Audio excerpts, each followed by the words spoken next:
Alright, today I have a Bolens MTD brand weed whacker, weed eater, whatever you want to call it. Looks like it's got a little bit of age on it, maybe been outside for a while. I want to apologize for the background noise.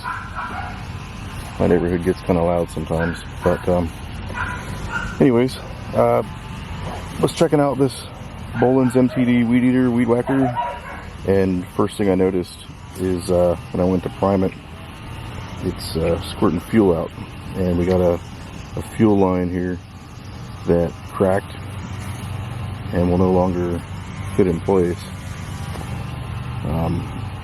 If that's all that's wrong with it, that should be a really easy fix.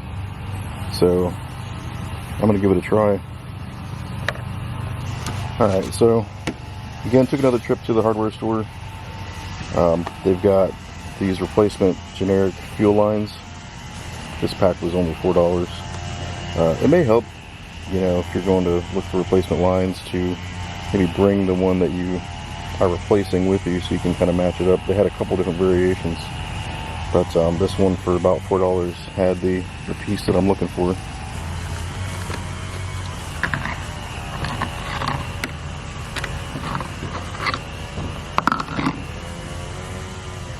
Now obviously there's a length difference here.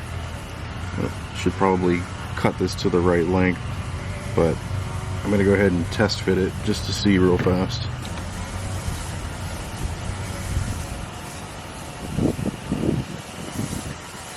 Well, on the carburetor side, it matches up perfectly. The inner diameter is exactly what it needs to be. Tricky part's going to be getting it into the tank.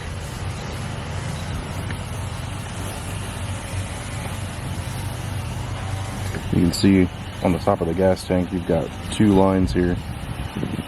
This one is the intake or the inlet line from the tank up into the carburetor, and this one that I'm replacing is actually the purge. So it just needs to not go all the way to the bottom of the tank. It just needs to fit snugly in there so that when you press the primer, it can push fuel back into the tank, kind of circulates it around in there. But it might be a little bit of a fight trying to get this new hose into that hole, so bear with me.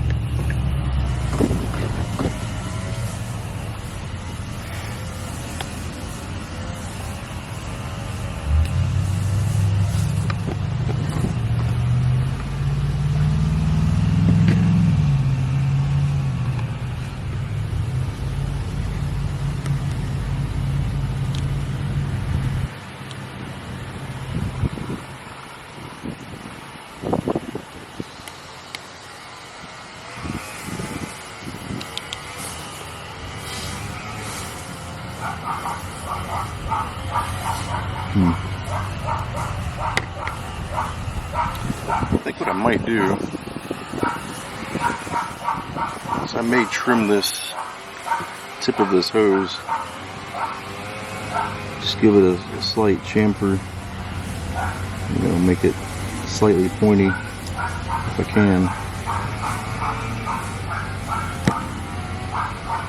Maybe help guide it into the hole there.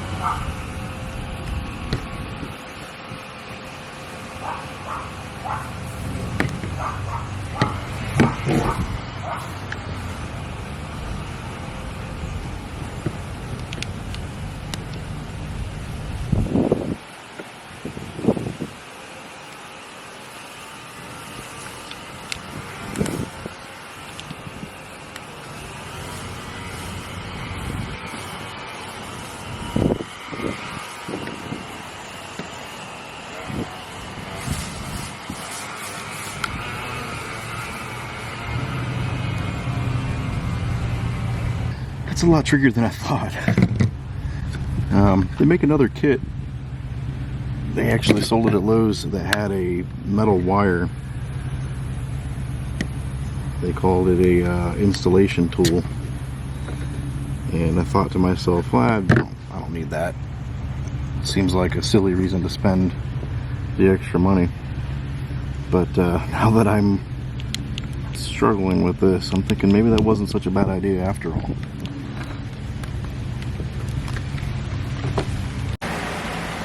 Alright, I've changed locations. It actually just started raining out of nowhere. Got a tropical storm.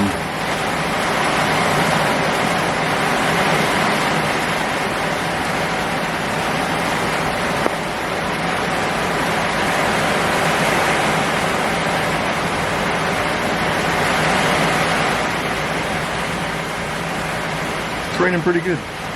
But I'm going to continue to work on this on my patio, just so I can finish this up for you. And hopefully this works. And if so, maybe it can help you.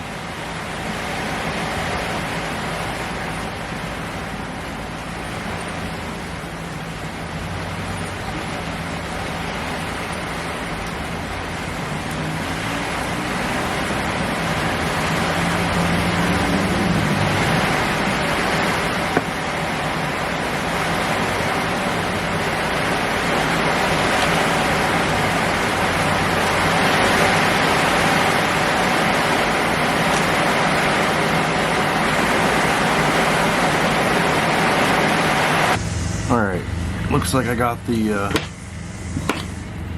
hose smushed in there pretty good into the top of the tank. That took a little bit of finessing, but just make sure I got enough of it in there so it doesn't pop back out on me while being used.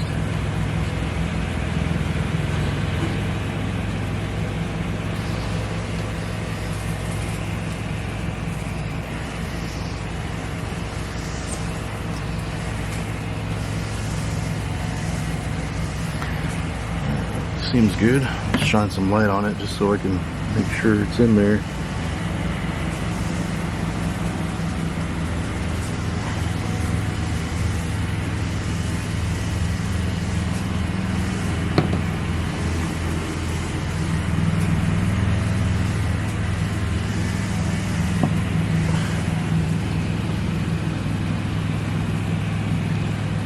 Oh yeah.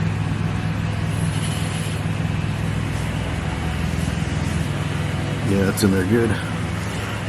Alright, so now that it's in the tank, I'll give it a little bit of a, not a hard pull, but just a little bit of pressure on it just to make sure it's not going to pop right out on the top, which it's not. So I'll take this back off of the carburetor side, and what I want to do is I want to cut this to the right length.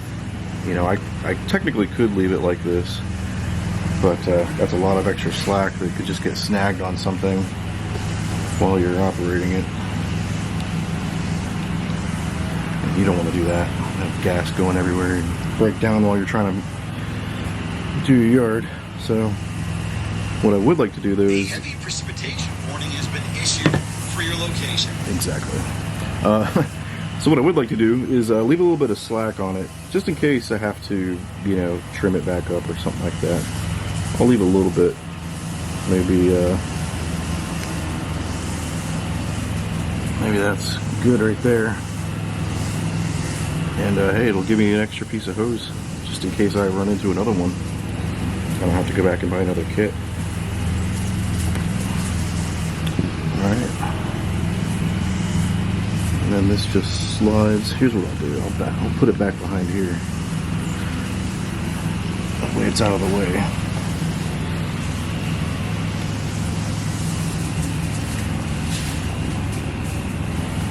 And this just slides onto the outlet of the purge assembly. There's no clamp or zip tie or anything like that. But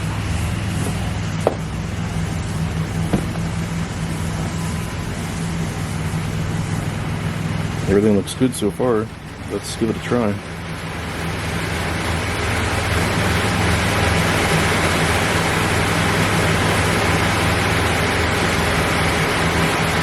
Well, it's priming. It's not leaking. I wonder if it'll start.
there you go. I'm pretty happy. That's another couple dollar fix, couple minutes worth of my time to get this old discarded piece of lawn equipment up and running again. And as soon as this rain stops, I'm going to see if I can cut some grass with it.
No fuel leaks either. That's awesome. Well, thanks for watching. Hopefully my video helps you if you've got a piece of equipment that is starting to break down. Can't hurt to take a look. Try something cheap and easy before you just throw it away and buy something new. Or if you know somebody that's struggling with their stuff, you know, not everybody has the money to go out and just buy something brand new every time something breaks. So like I said, hopefully what I've shown you helps you out, and I hope you guys have a good day.